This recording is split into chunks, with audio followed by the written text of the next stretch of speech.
How's it going, everyone? Welcome back. If this is your first time here, my name is Edgar and this channel is about personal finance, real estate investing, stock market investing, and personal development. So if that is something you are interested in, make sure to subscribe. In today's video, we're going to be talking about the best ways to use your $1,200 stimulus check.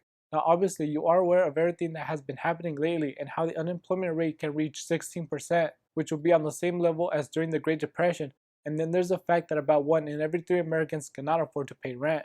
But in the middle of all this bad news, there is some good news, and that is you could have received a $1,200 stimulus check from the government. And if you haven't received one yet, then you will probably be getting one soon as long as you're making less than the income levels the government has set. So assuming you will be getting something, the first option of how to invest your stimulus check is to use it to start an emergency fund. It is estimated that about 40% of Americans cannot afford a $400 unexpected expense. So when something comes up and you're living paycheck to paycheck, you end up putting those expenses on a credit card or getting payday loans or some other form of debt. Now if it stopped there, it would not be the end of the world. But what happens is that a $500 expense gets put on a credit card, and since people are already paycheck to paycheck, they will not be paying off the credit card at the end of the month, but rather only making the minimum payments. So now it's going to take someone a year and a half to pay off that expense, and because life is life, there will be another emergency 6 months down the road, and once again it gets put on a credit card and the debt just keeps on growing. And before you know it, you have $20,000 in credit card debt. Then if we look at what has been happening recently, where the unemployment rate could approach Great Depression levels, and then there's the fact that about 1 in every 3 Americans may not be able to pay rent, it really reminds everyone why having an emergency fund is important. And if you're someone who's employed by an airline, a cruise ship company, a hotel, or you work in retail, then you've probably been impacted by this more than many other people out there. And even though an emergency fund of $1,200 might not go very far when you don't have any income and you still have bills and other expenses, it is better than not having anything. And even if you're still working during this time and you have a paycheck, you should still use that stimulus money to set up an emergency fund if you don't have one already, because you never know when you will have an emergency come up, and when that does happen, you want to have some savings that will cover that expense without having to take on debt. And even though emergency funds might not be the most interesting or exciting way to use your stimulus check, your emergency fund is basically the foundation of your entire financial future, because without it, anytime your expenses exceed your income, you will use debt to make up the difference. And when you continue this over time, it can lead to bankruptcy. Now the second option of how to invest your stimulus money is by paying off high interest debt.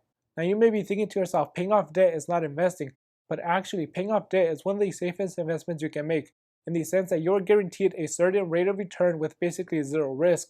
For example, let's say you owe $1,000 on a credit card that has a 20% interest rate. If you pay off that credit card, you're guaranteed to earn a 20% rate of return on your money. Or let's say you have a line of credit with a 10% interest rate. By paying off that line of credit, you will earn a 10% return on your money. However, if you were to invest that same $1,000 instead of paying off your high interest debt, then there is a chance you can make a 30 or 50% return on your money, but you can't just as easily earn a 5% return, in which case you would have been better off using the money to pay off your debt because the return from doing that was higher. Then when you use your money to pay off $1,000 of credit card debt, you know you will get something in return of equal value, and in this case every dollar that goes towards paying off your debt means you have $1 less in debt. But when you invest that money, then you may invest $1,000, but you might only get back $500 because the investment goes down in value. The point I'm trying to make is when you pay off debt, you have zero risk of losing that money. But when you invest, there's always a chance your investment goes down in value, and therefore you lose money. Plus, whenever you have high interest debt, compound interest is working against you.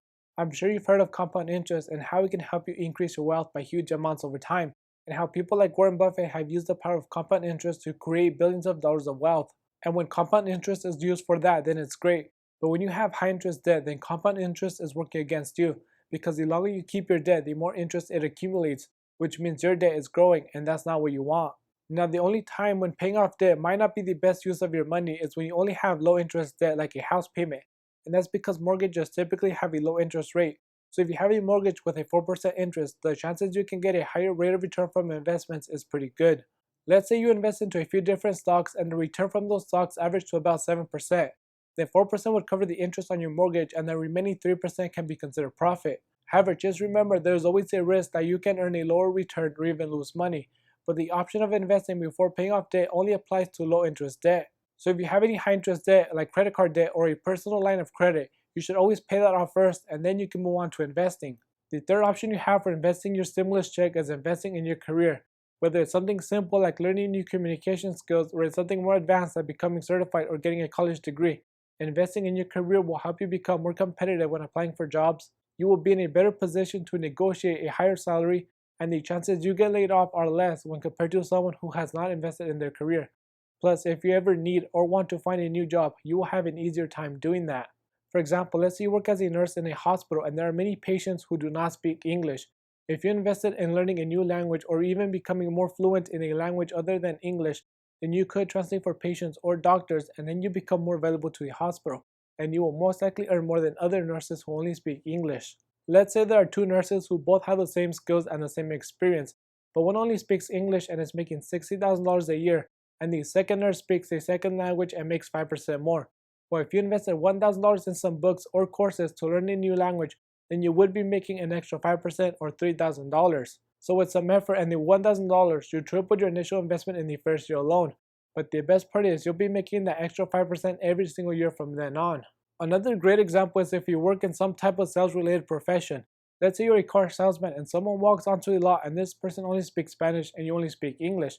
Well, you're going to have a very hard time communicating with this person. And if you cannot communicate, you will not be getting that sale.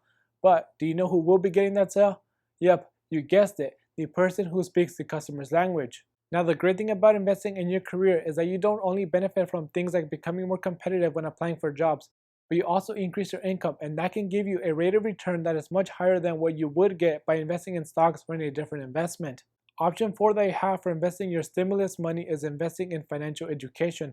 Like many others out there, I have witnessed many people living paycheck to paycheck and struggling to pay bills or make ends meet, and I knew that is not a position I wanted to be in. But the problem is, we might not know where to start, and this is where books can be life changing.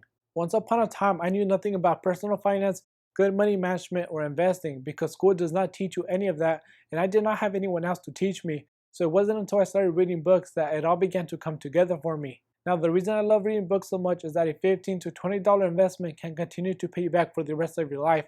I mean, it definitely did for me. If I would have never come across some of these books, I might be one of the many Americans living paycheck to paycheck. And it is because of reading these books that I began to take responsibility of my financial future. Plus, there's books on just about every single subject out there. So if you want to learn about budgeting and managing your personal finances, then there's books for that. Or if you want to learn about investing in real estate or stocks, then there's books for that too. Maybe you read a book on investing in stocks and you learn what a P/E ratio is or what a current ratio is, and because of this knowledge, you double your money instead of losing it all. In this case, a book can give you a return of 500 or 1000%, and the same goes for reading a book about real estate. Maybe you're looking to invest in some property, but you're not sure what are some of the major items you should be looking for. Well, by reading some books on the topic, you can learn what common mistakes other people have made, and you can avoid those mistakes, potentially saving you thousands. Now, obviously, you're not going to spend your entire $1,200 check on books. You can buy a few books and you can use the rest of the money to buy some online courses on personal finance, business, investing, or anything else that helps you become more financially educated. Now, some of my personal favorite books that I recommend everyone should read are Rich Dad Poor Dad, The Millionaire Next Door, and The Richest Man in Babylon, and there will be a link down below for those books. Now, the fifth option of how to invest your stimulus check is investing into your business or starting a business. Now, I know it might seem very optimistic to say you could start a business with $1,200, but there are many businesses that require very little money to get going. For example, you could use some of your $1,200 to buy things at a thrift store, from yard sales, or even from the dollar store, and this can be anything from clothes to books to household items, and then you can list them for sale online. Or you can even get old furniture and home decor that people throw out or no longer want, and you can repurpose these items and sell them at a local flea market. Then let's say you know how to design websites. You could start a small business designing websites for other small businesses, and the same applies to doing graphic design or online marketing. Now, if you're already owning a business, then you can invest your stimulus check into your business, and this could be increasing the amount of advertising you're doing, making repairs on equipment, or even replacing old equipment. And what you do exactly really depends on the nature of your business. Now, if you're someone who has been impacted by this virus outbreak because you work for a hotel or you worked in retail and you have not been working lately, or even if you're still working but your hours or your salary has been reduced, then the best use for your stimulus check could very well be to pay rent, put food on the table, and to pay all of your other basic necessities. And if that's the case, then obviously that should be your priority. But if you're still working and earning the same wage and you already have an emergency fund set up, plus you don't have any debt, then you could choose to invest your money into one of the other options I mentioned. But if you don't want to do that, then it's really up to you how to invest your stimulus check. So whatever way you decide to use your check, just make sure it goes towards something that will benefit you in the long term, and don't just spend it on buying some new clothes or shoes. So with that being said, if you enjoyed this video or you found any of this information helpful, it would really help me out if you hit the like button and subscribe for the YouTube algorithm. Thanks for watching, and I'll see you next time.